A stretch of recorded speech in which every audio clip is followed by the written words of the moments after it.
At 4:47 a.m. on the morning of October 14, 1944, Corporal Aurelio Bellio, Relly Dalis of the Hut Balahap-affiliated Badahap-affiliated Badapated Resistance Network, crouched behind a collapsed sugarcane processing mill at the edge of Barangay Tibag, 12 kilometers northwest of the main Japanese garrison road in Pampanga Province, a road currently carrying an estimated 340 enemy soldiers, the lead column closing to within 600 meters under a moonless, rain-saturated sky. In his hands, he held not a rifle, not a grenade, but a modified bamboo and rubber siphon contraption he had spent 9 days constructing from coconut fiber rope, salvage pump parts, and a section of pre-war irrigation hosing, a device his commanding officers had openly mocked, calling it Angbombanjin Buang, the madman's pump.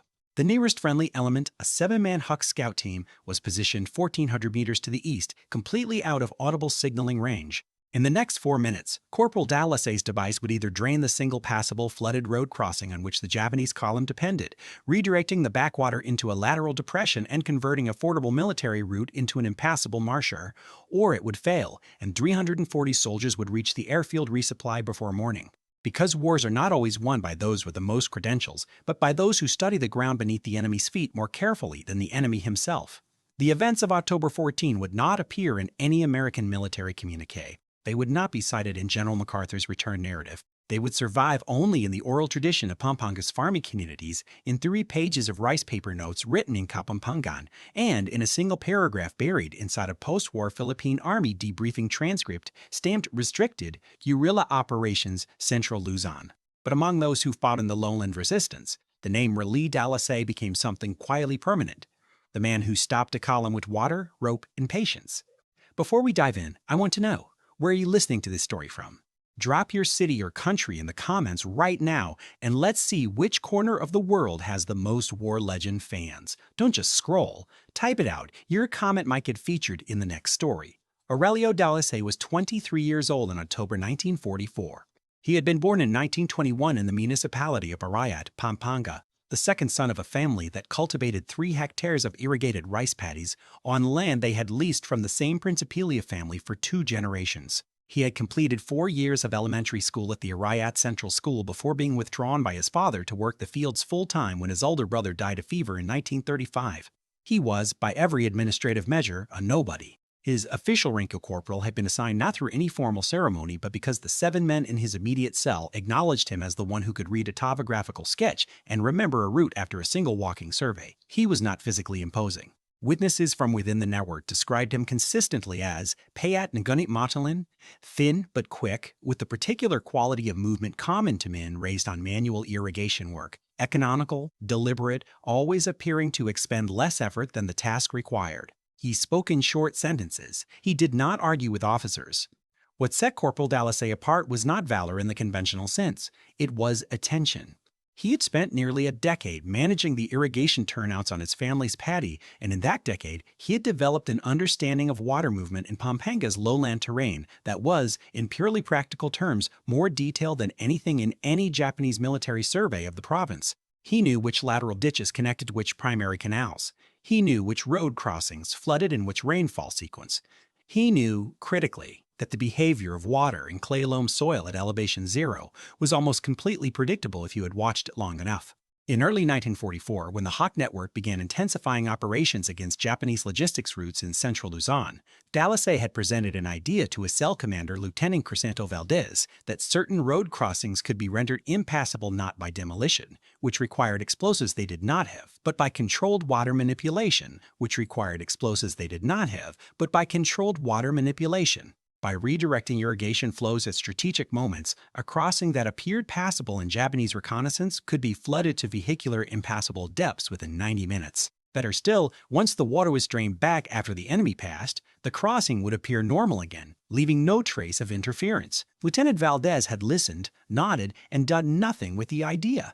A second presentation, made 3 weeks later with a hand-drawn hydraulic sketch, was received with more open dismissal. Corporal, we are fighting a war, not building a dam. The network's senior intelligence liaison, a schoolteacher named Severino Pengan, who coordinated between the Hux cells and the broader resistance structure, was equally uninterested.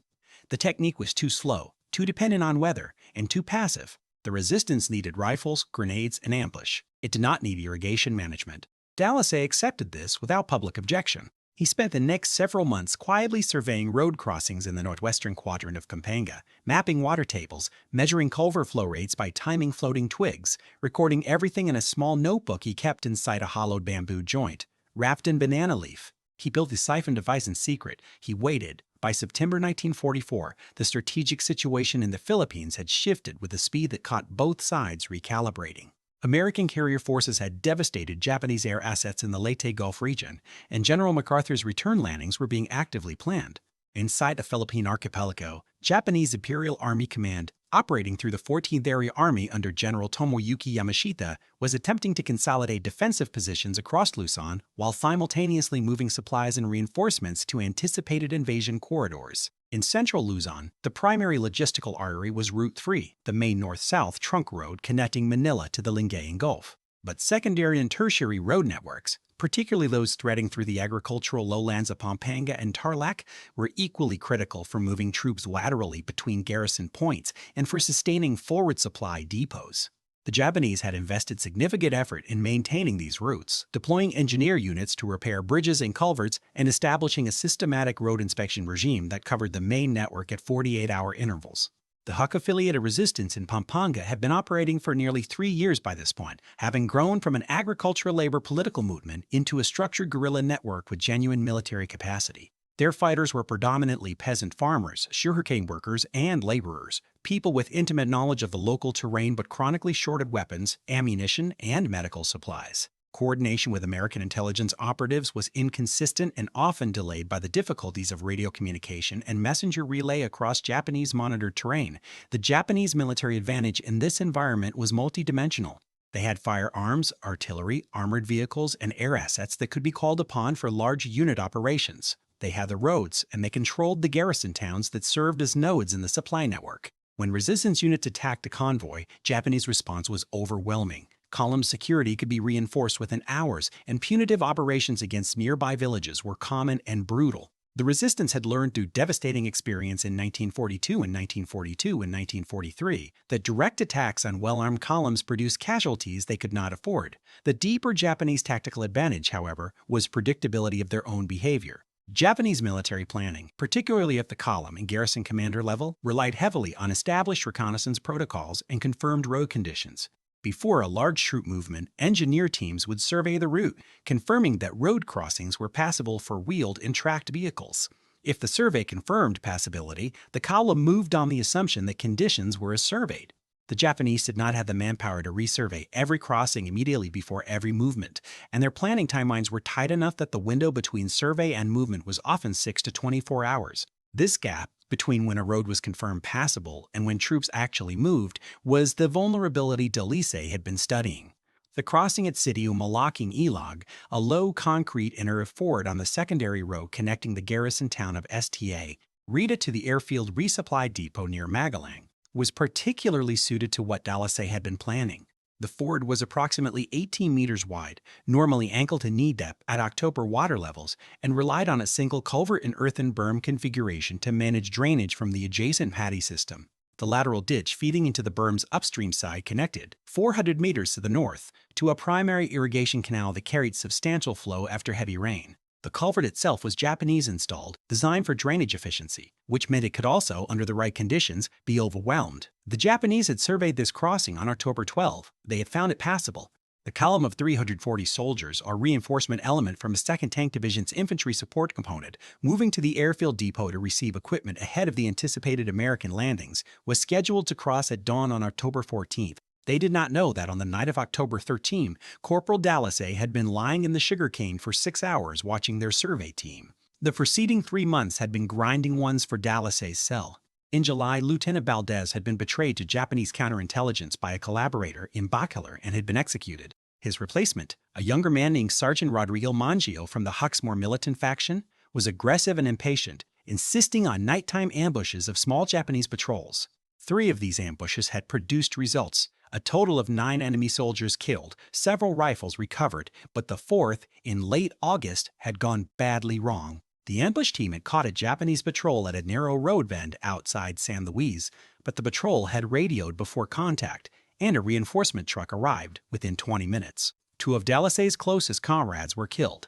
A third, A young man named Berting, who had grown up on the adjacent farm to Dalis' family, had been captured and, according to village informants, had been interrogated and executed at the SDA Rita garrison. Mangio's cell had taken its worst losses in a year. The aftermath brought the familiar pressures that followed every significant contact. Japanese counter-guerrilla units swept through a 12-kilometer radius, conducting searches and arrests, interrogating farmers, setting up vehicle checkpoints on every road. The cell dispersed into smaller groups of 2 and 3, lying low in the paddy marchants and sugarcane fields. Movement was restricted to pre-dawn hours. Food was carried in small amounts. Meetings happened in whispers in the dark. It was in this constrained, demoralized period that Dalis raised his idea again, this time not with Mangio, who was away coordinating with another cell, but with the intelligence liaison Severino Pangan, who had come out to the field to assess the cell's status. Dalis spread his survey notes on the ground and walked Pangan through the hydraulic logic of the Maliking Ilag crossing step by step, the October rainfall pattern, the canal flow rates, the culvert capacity, the gap between Japanese survey and movement timing, the estimated flooding depth achievable within 90 minutes of siphon activation, given current water table. Pangan listened more carefully this time. The August losses had made everyone thoughtful about direct action. But his response was still cautious. What if the rain doesn't come when you need it? What if the Japanese resurvey? What if the device fails and you've positioned yourself 600 meters from 340 enemy soldiers? These were not unreasonable questions. Dalis answered each one with the quiet precision of someone who had been rehearsing the conversation in his own head for months. Pangan did not authorize the operation, but he did not forbid it either. He told Dalis he would not include the plan in any network communication, which meant that if it failed, it had never existed. Dalis understood this as the only approval he was going to receive. The rain came on October 12, not the uncertain drizzle of early monsoon tail, but a sustained 12-hour downpour of the kind that saturated clay loam to the water table and sent the primary canal running at 3/4 capacity. Dalis had been watching the canal gauge markers he had hammered into a bamboo stake near the head gate for 6 weeks. When he checked them at midday on October 12, the reading confirmed what he needed. That evening, he moved alone to a position 200 meters north of the Maliking Ilag crossing and watched the Japanese engineer survey team arrive. There were 4 of them, with a sergeant and an interpreter. They weighted the crossing, measuring depth at 3 points with a calibrated rod, 38 centimeters at center, 29 on the flanks. They recorded it passable for wheeled vehicles. They departed before dark. Dalis noted the time, 5:22 p.m. The column was expected at dawn, approximately 11 hours away. He returned to his tool cache at 6:45 p.m. The siphon device was unglamorous in the extreme. Its core component was a 40-centimeter section of pre-war rubber irrigation hose salvaged from a dismantled pump station in 1943. Dalis had coupled it to a length of braided coconut fiber rope that served as a drawcable, and attached at the intake end a funnel-shaped bamboo housing packed with coarse fiber mesh to prevent clocking. The device worked on a simple inverted siphon principle, positioned correctly against the earthen berm beside the culvert, with the intake submerged in the upstream ponding area and the outlet directed into the lateral depression on the road's downstream side. It would begin a gravity-fed flow the moment the upstream water level exceeded the outlet elevation. It would not add water. It would redirect existing backwater accumulation from the paddy system around the culvert, bypassing the designed drainage path and pouring instead into the low depression that flanked the road on its western side. Dalis had tested a smaller prototype twice in a controlled section of paddy in August. He knew the flow rate. He knew the time required. At 7:30 p.m., he moved to the crossing.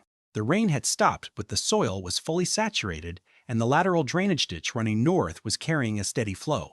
He worked in complete darkness, moving by feel across terrain he had walked 20 times in daylight. He positioned the device against the berm's northern face, drove 2 bamboo stakes to hold it in place, and checked the intake depth, 11 centimeters of ponded backwater over the intake mouth. He adjusted the outlet angle twice, confirmed the drop gradient, and then lay flat in the sugarcane margin to wait.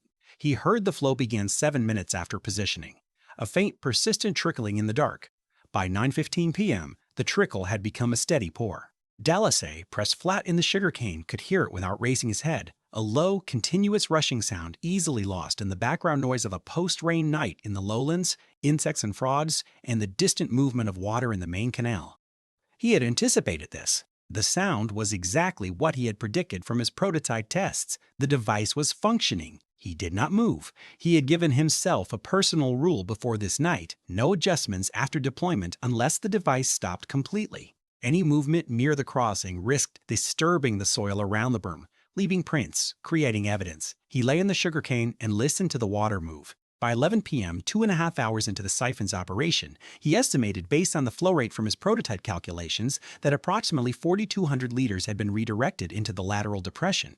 The depression was approximately 20 meters long, 4 meters wide, and 60 centimeters deep at its lowest point. It was filling. He could not see it, but he could hear the difference. The flowing water was no longer disappearing silently into absorptive soil. There was a soft, spreading sound of water meeting standing water. At 12:40 a.m. on October 14, he allowed himself to low crawl to a position with a partial sightline to the road surface. What he saw in the ambient glow of a partially clouded sky was enough. The road's western shoulder, which had been a dry earthen berm 6 hours earlier, was now a continuous sheet of reflective surface extending from the lateral depression to the road's edge. The crossing itself, the berm and culvert structure, had not been overtopped.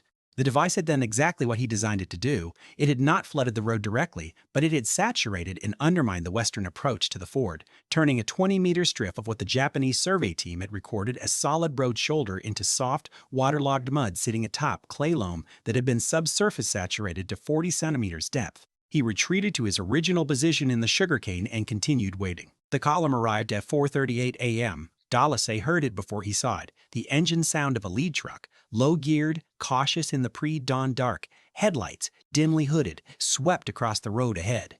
The lead vehicle, a Type 94 six-wheeled truck carrying approximately 20 soldiers, approached the crossing at walking speed. The driver would have seen the water on the road's western shoulder and slowed further. The vehicle moved on to the berm approach. What happened next took 11 seconds. The truck's front right wheel crossed the berm's shoulder at a point where the lateral flooding had undercut the surface. The driver would have felt the wheel break through, a sudden lurching drop of perhaps 15 centimeters as the subsurface clay, saturated in structure failed, gave way. The truck pitched hard to the right, its rear left wheel climbing off the berm edge, and the vehicle came to rest at a 20-degree list with its front axle buried to the differential and its rear wheel spinning in the air above the lateral depression. It had not fallen. It had sunk. Silently, almost gently, into the softened earth. The column stopped. In the darkness, Dalis heard voices, sharp, authoritative, then rising. He heard feet in water, the sound of men waiting around the stuck vehicle, flashlight beams flickering across the road surface and the spreading flooded shoulder. He heard distantly the sound of the Japanese NCO in command trying to assess the situation. He heard the column's second vehicle try the crossing at a different angle and immediately begin to slide sideways, its crew shouting, "Michi ga abunai, the road is dangerous." The column halted.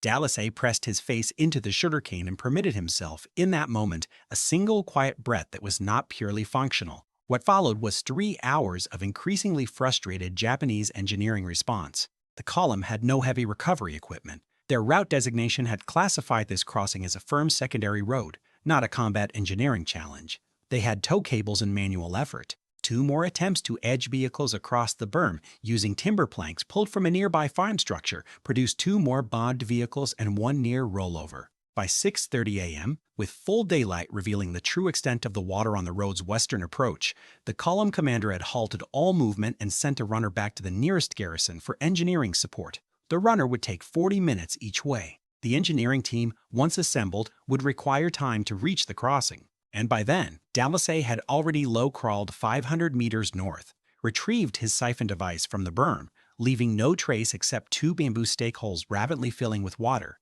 and was moving through the sugarcane margins toward his safe cache point. Behind him, the Japanese column would remain at the Maliking crossing for 19 hours and 40 minutes. When engineering support finally arrived and cleared the bogged vehicles, rendered the berm passable with timber cordery, and moved the column through the airfield resupply window had closed. The supply equipment they were meant to receive had already been rerouted by the garrison command to a different depot after the column failed to arrive on schedule.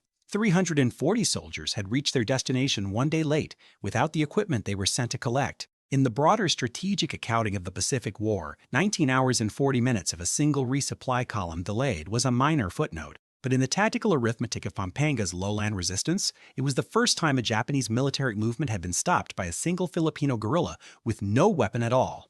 The cell did not learn what had happened at the Maliking crossing immediately. Dalis arrived at his cache point before dawn and remained hidden for 18 hours, as standard counter-detection protocol required. It was Severino Pangan, through his network of village informants, who assembled the picture over the following 2 days. The first report came from a farmer whose land abutted the road near the crossing. He had watched the Japanese column from inside his nipa hut, counting vehicles, and had sent word to a resistance contact in Estial Rita by October 15 morning. The second came from a woman who sold vegetables near the garrison perimeter and overheard a conversation between Japanese soldiers describing the incident with evident frustration. The third came from a Japanese-employed Filipino laborer who worked at the garrison repair yard and reported seeing 3 trucks brought in with undercarriage mud damage consistent with deep subsurface bog. When Pangan's account of events reached Sergeant Mangio's reconstituted cell on October 16, the reaction was not immediate celebration. Mangio's first response was pragmatic and characteristically blunt. "Nasan ang burial? Saan ang bala? Where are the rifles? Where are the bullets?" An operation that produced no captured weapons and no confirmed enemy casualties was, by Mangio's measure, a partial success at best. But Pangan saw it differently, and said so with unusual directness for a man normally given to caution. The operation had consumed no ammunition. It had produced no resistance casualties. It had left no evidence and triggered no reprisals against the civilian population. And it had delayed a 340-man reinforcement column by the better part of a day, something that no ambushed Forster network could assemble would have attempted against those odds. Within the cell network, word of the operation passed through the typical channels of guerrilla communication, fragmentary carried by messengers, accumulated into a composite story that was only approximately accurate but directionally true. By late October, the technique had a name among Hawk cells in the northwestern Pampanga area. Ang Paran ni relieved Sinskli Porce really his method. Dalis himself, when asked about it, gave answers that were functional rather than narrative. The device worked this way. The timing required this many hours. The rainfall threshold was this measurement. He had no interest in mythology. He had interest in technique. 3 other resistance cells made requests through Pangan for Dalis to consult on similar crossing operations in their areas. 2 of these consultations were completed before the American landings in January 1945 dramatically altered the operational environment. One consultation led to a successful crossing manipulation on the Tarlac Road network in November 1944 that reportedly delayed a Japanese motor transport column for 11 hours. Sergeant Mangio never formally acknowledged the Maliking Ilog operation in any debriefing. He included it in no action report. It existed, as far as the official record was concerned, as absence.